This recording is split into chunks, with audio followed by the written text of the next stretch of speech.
오늘의 정치온 홍익표 전 민주당 원내대표, 김성태 전 국민의힘 원내대표와 깊이 있게 분석해 보겠습니다. 어서 오세요. 예, 안녕하세요. 김민석 총리의 오세훈 서울시장 때리기가 소재를 바꿔가면서 계속되고 있습니다.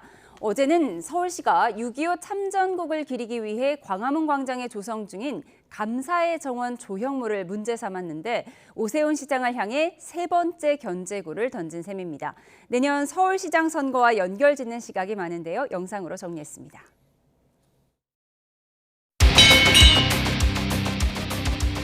종묘에서 보는 눈을 가리고 숨을 막히게 하고 귀를 누르게 하는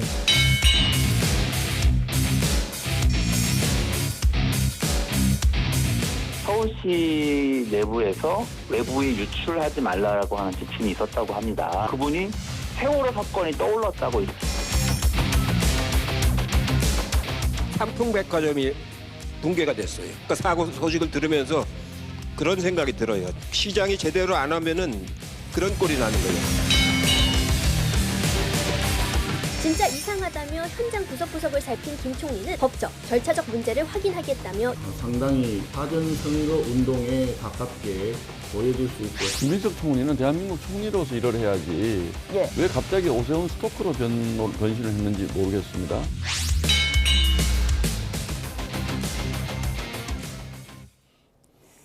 네, 민주당 의원들, 어제는 김 총리가 광화문 광장에 조성 중인 감사의 정원을 찾아서 광화문이 아닌 다른 장소에 설치해도 그 취지 충분히 실현시킬 수 있을 것 같다, 이런 말을 지적했습니다. 예, 저도 일정 부분 김 총리 말씀에 동의하는 게요.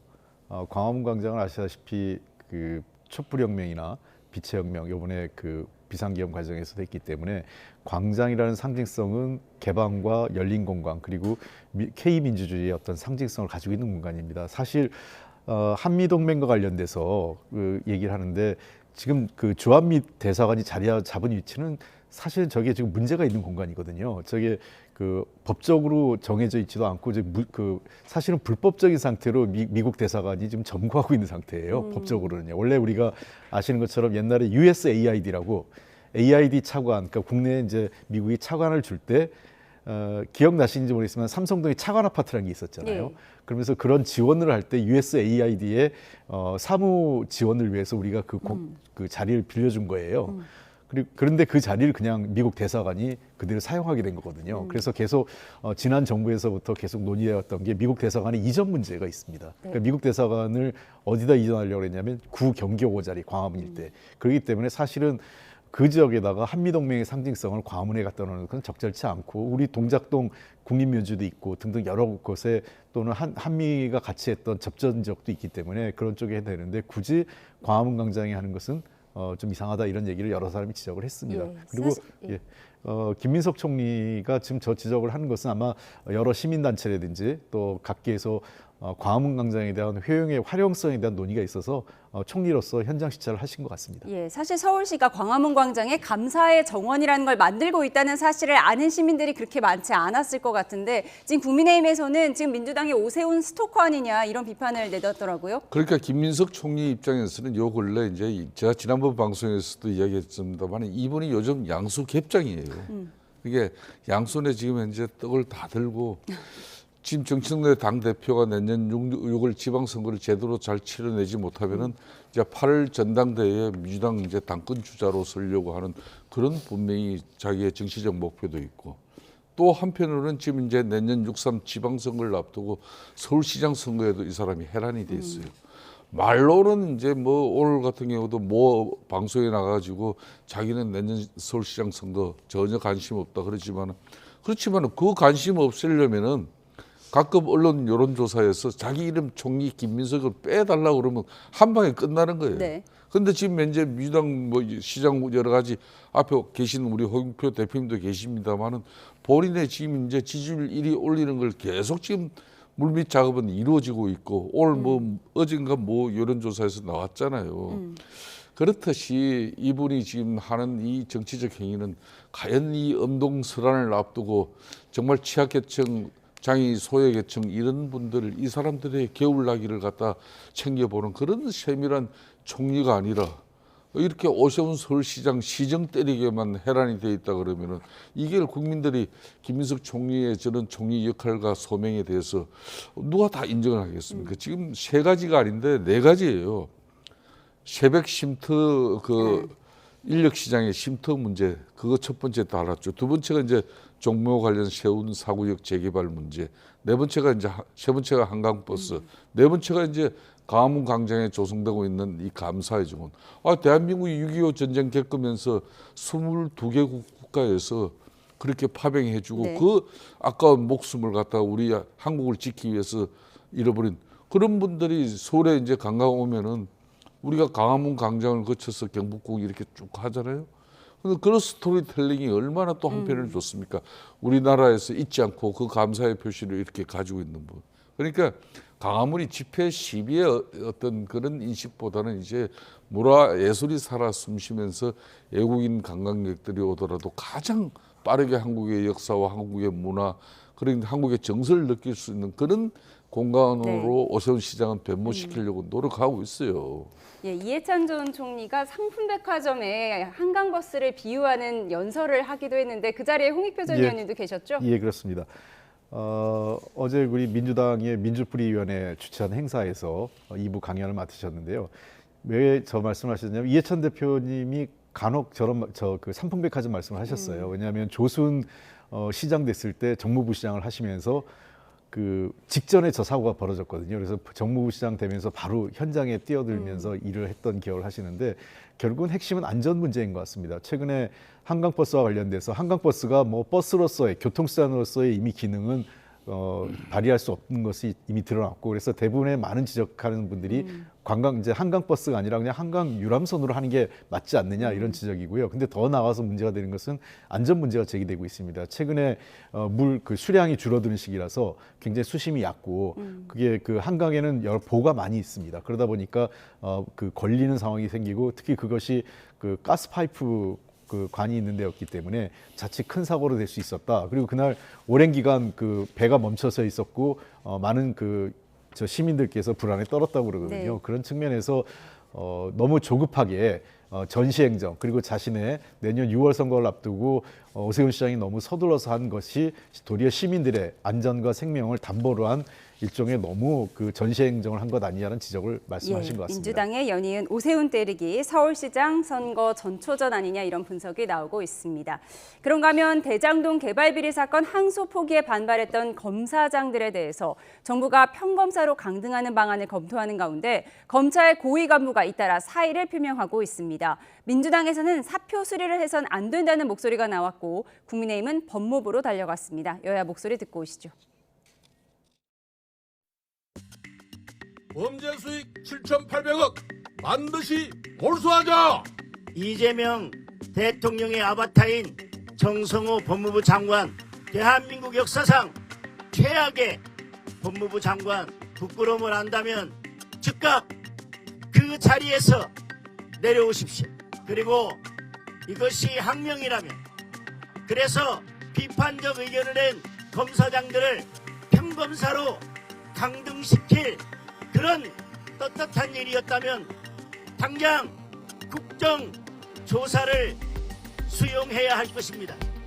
그리고 특검을 받아야 할 것입니다. 그것이 국민들의 명령입니다. 이 사태는 수리하면 안 된다고 생각합니다. 저희 당에서 요구한 대로 징계 절차를 밟아서 그 집단 항명에 대해서 그것을 수동한 거에 대한 책임을 좀 져야 된다라는 말씀을 먼저 좀 드리고요.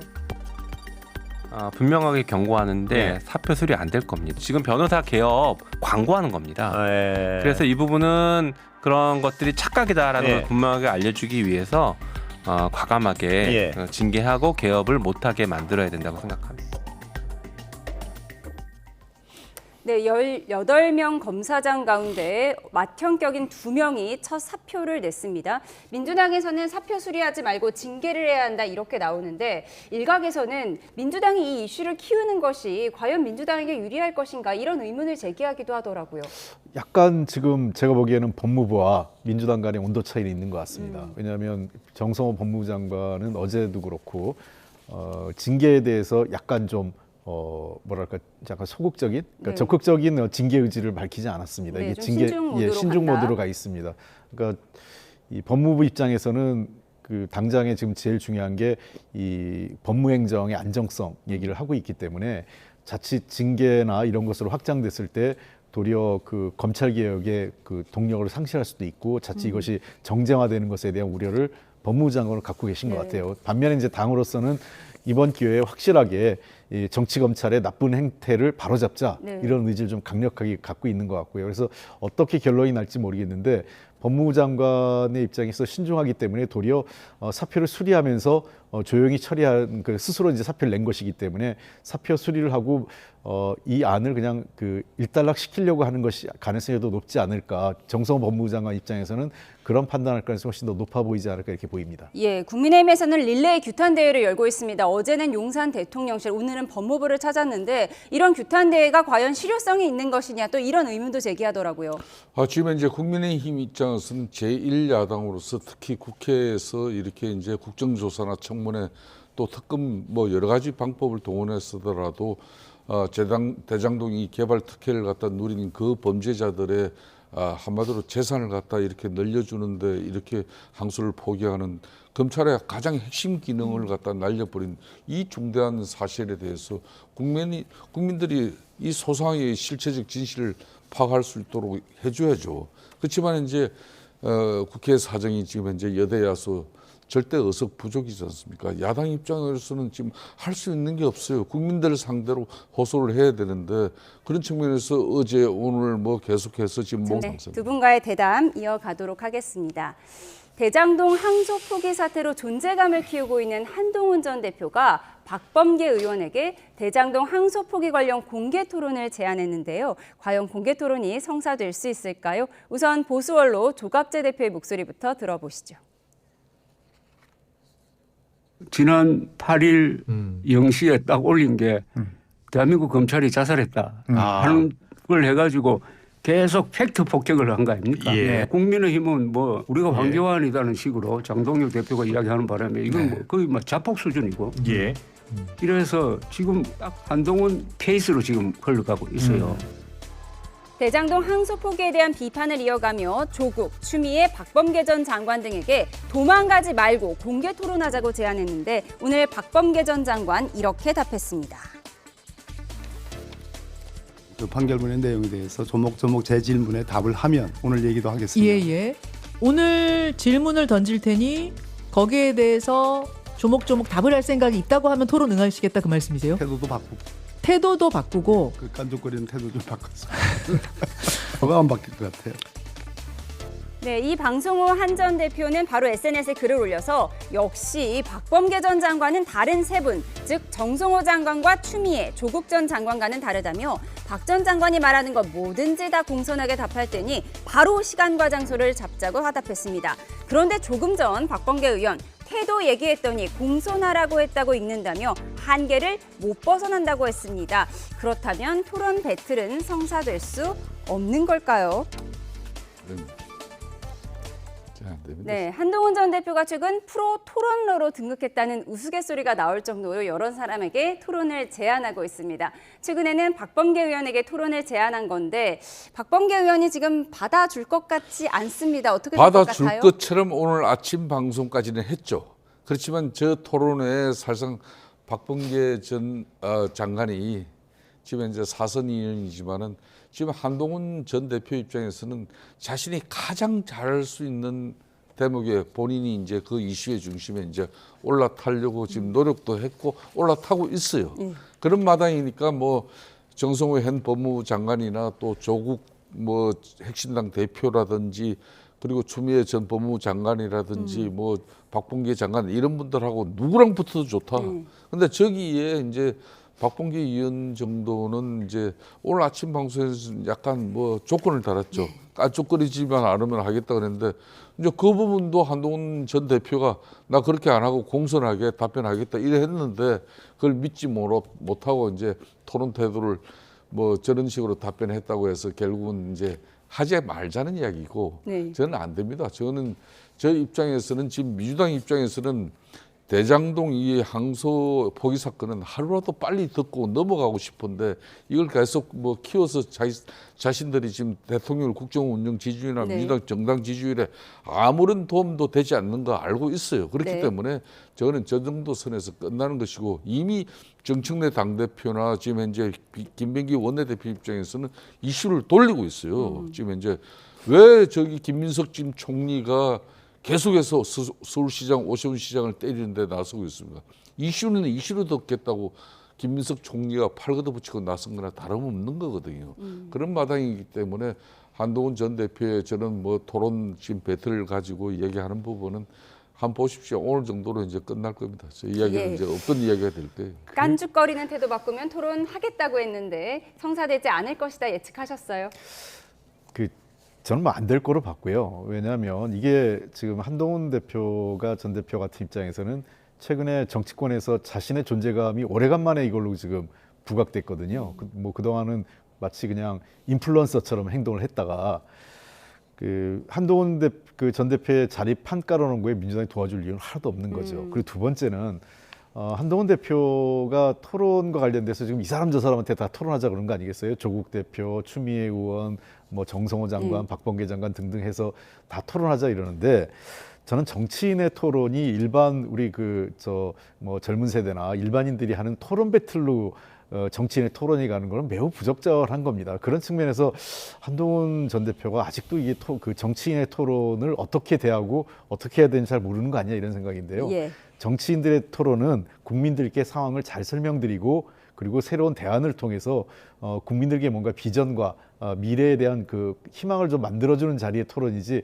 내가 누군가를 이겼다, 이기고 지는 자리에 그런 토론이 되는 게 아닙니다. 예. 그런가 하면 민주당 정청래 대표가 최근 초선 의원들을 상대로 한 강연에서 김어준 씨가 만든 온라인 커뮤니티를 민심의 척도라고 주장해서 시선을 모으고 있는데요. 영상으로 확인해 보시죠. 뭐 요즘 언론에서 딴지 뭐 게시판에 글 쓴다고 그러는데 저는 10년 동안 책을 왜 썼습니다. 꾸준히 해야 됩니다. 이길 사람이 없어요.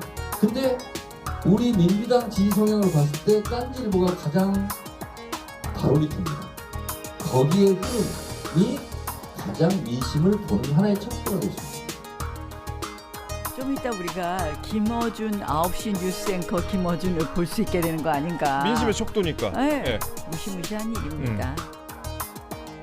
장기적으로 보면 예. 저게 민주당에게 큰 저는 복이 될 것이라고 생각을 합니다. 마약 같은 것이거든요. 네. 그러면 뭐 그쪽에 가면 지지층이 환호하고 선거 있으면 또 밀어주고 또 뭐 심지어는 후원금도.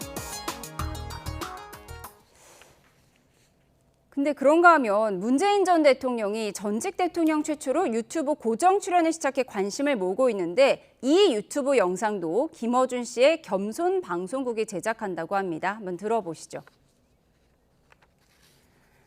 네, 문 전 대통령은 유튜브 채널 평산책방TV에 출연해서 탁현민 전 청와대 의전비서관과 대담하는 형식의 시인이 된 아이들과의 첫 여름 완주라는 영상을 공개했는데 문 전 대통령이 특정 채널에 고정 출연하는 건 이번이 처음이고 이 영상 제작을 김어준 씨의 겸손 방송국이 담당한다고 합니다. 문 전 대통령 잊히고 싶다고 하더니 왜 유튜브 하냐는 질문에 탁현민 전 비서관은 이렇게 답했습니다. 잊혀진다는 게 현실 정치로부터 한 걸음 떨어져서 이제는 생활인으로 혹은 전 대통령으로서 품위와 품격을 지키면서 사시는 모습 아닐까요? 혹시 이거 내년 지방선거 염두에 두고 지금 오는 거 아니냐? 대단한 발상이라고 생각합니다. 지방선거에 어떻게 도움이 될 수 있다는 건지 잘 모르겠어요. 네, 잊혀지고 싶다던 문 전 대통령 앞으로 유튜브로서는 어떤 모습을 보여줄까 궁금해지는데 이 영상도 또 김어준 씨 측에서 제작을 한다고 해서 이 김어준 씨의 영향력에 대한 여러 왈가왈부가 있습니다. 그러니까 정청래 당대표는 당대표가 되는 과정도 김어준, 그러니까 지금 현재 유튜버 또 방송인 이분 도움이 절대적이지 않습니까? 그렇기 때문에 정청래 당대표 입장에서는 지금 현재 민주당의 상황이 실질적으로 뭐 용산 대통령실에 있는 이재명 대통령을 빗대 이야기하는 게 아니라 시중에는 민주당의 상황이 김어준 씨라는 거거든요. 저는 그런 측면에서 이제 이 김어준 씨가 또 문재인 전 대통령을 갖다가 이렇게 또 소환해가지고 자신의 유튜브에서 또 고정 방송으로 출연 대상을 섭외를 했는데 거기에 또 덜썩 또 문재인 전 대통령을 응했단 말이에요. 근데 문재인 전 대통령 제가 생각할 때는 참 이분도 대단하신 분이에요. 본인이 청와대를 떠나면서 마지막 한 말이 뭡니까? 정말 잊혀지고 싶다 그런 거고 양산 평산마을에서 조용히 살고 싶다 그랬거든요. 그런데 양산 평산마을 가자마자 조용히 사는 적이 한시도 없어요. 책방 열고 지금 이제 책 해설가로 이제 탁혜민 씨하고 이제 저걸 하겠다는 건데 책만 가지고 해설을 하는지 두고 보십시오. 저는 아까 저기 모 방송에 저 앵커 진행자가 잘 물어봤는데 내년 6.3 지방선거 앞두고 또 흔히 말하는 친문 인사들 이미 경남지사 후보로 민주당이 유력한 후보로 오르는 김경수 전 경남지사부터 조국 혁신당 대표부터 이분들이 지금 현재 내년 6.3 지방선거에서 뭔가 지금 자신이 다시 도모하려고 하는 그런 중대한 정치의 계절이 돌아왔는데 그 중심에 또 문재인 전 대통령이 저렇게 좋은 책 어떤 그런 뭐 소개만 하고 책 내용을 가지고 토론 절대 안 합니다. 예, 보십시오. 문 전 대통령이 과연 유튜브에서 책 소개만 할지 두고 보십시오라고 말했습니다. 그 책 소개만 하실 거예요. 물론 뭐 책과 연관돼서 그 우리 사회 이슈를 얘기할 수 있을 텐데 제가 아는 문재인 대통령은 전직 대통령으로서 물론 외교안보 현안 같은 경우는 아마 자기 입장을 밝히실 것 같아요. 특히 남북관계 같은 경우는 워낙 본인 관심도 많으시기 때문에. 하지만 지방선거는 아니다. 그렇습니다. 현실 정치에는 발을 디딜 생각은 없으실 거고요. 두 번째 정청래 대표 같은 경우도 이런 생각이 있습니다. 그러니까 자신이 성장하는 과정에서 그 전통적인 레거시 미디어, 소위 그 조중동이나 또는 뭐 공중파 방송뿐만 아니라 이런 유튜브나 딴지일보도 중요한 거기 때문에 초선 의원들이 그런 쪽에도 관심을 가져달라 이런 의미라고 저는 생각합니다. 딴지일보 게시판에 민심의 척도라는 정청래 대표의 이야기. 일각에서는 그 민이 국민이 아니라 민주당의 민이 아니냐 이런 해석도 나오고 있는 가운데 한편에서는 또 야당의 문제도 있습니다. 박민영 국민의힘 미디어 대변인이 장애인 비례대표 할당이 너무 많다고 발언해 논란이 일고 있는데 대체 왜 이런 말을 한 걸까요? 영상으로 보시죠. 다 피해의식으로 장애인 너무 많이 할당을 해서 저는 문제라고 봐요. 김예지 같은 사람이 눈 불편한 거 말고는 기득권이에요. 돈 있고 학력 있고 본인이 뭐가 부족하게 자랐습니까? 쌍욕이 안 나올 수가 없어요. 김예지는 정말 사람 같지도 않은 그런 사람들을 데려와가지고 지금 공천 준 거고요. 이런 사람을 공천 2번 준 게 한동훈이기 때문에 어제 국민의힘은 고개를 숙이며 사퇴를 수습하려 했지만 향후에 유사한 일이 재발될 경우에 그에 상응하는 조치를 취할 것이라는 점도 분명히 전달했습니다. 하지만 장동혁 대표가 박민영 대변인의 사표도 받지 않고 징계 없이 경고에 그친 데 이어 송원석 원내대표의 말도 논란을 키웠습니다. 당내에서도 쓴소리가 잇따랐는데요. 들어보시죠.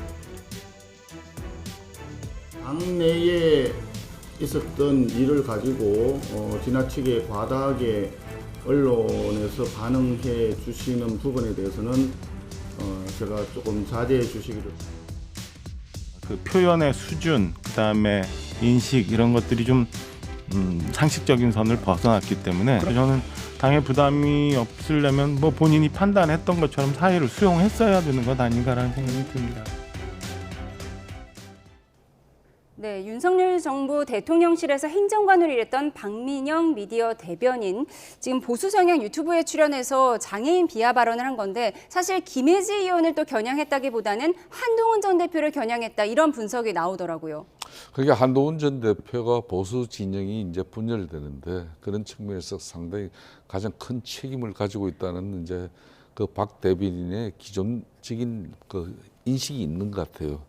그렇기 때문에 그 인식 하에서 이제 뭐 다른 이제 보수 유튜브 채널에 들어가서 또 뭐 그런 3시간 가까운 그런 방송을 하는 과정 속에서 나온 부분인데 지금 이제 검찰 개혁 그리고 사법 개혁 이렇게 해서 지금 이제 당력을 집중시켜서 지금 야당은 국민적 신뢰를 회복하지 않으면은 사실상 야당이 제대로 이 그대 지금 입법 걸린 민주당뿐만 아니라 국정을 견제 비판하는 게 쉽지 않거든요. 그런 측면에서 저런 뭐 좀 대변인의 입장 때문에 이런 야당의 이제 목소리가 국민들에게 또 제대로 전달되지 않을 수 있는 그런 상당히 좀 안타까운 내용이에요. 예. 참 이런 실수를 하더라도 저런 실수는 하면 안 되는 건데. 예. 대변인의 말도 논란이지만 또 국민의힘의 대응도 좀 논란이 되었던 것 같습니다. 네, 정치원 여기서 줄이겠습니다. 홍익표 전 민주당 원내대표, 김성태 전 국민의힘 원내대표와 함께했습니다. 고맙습니다.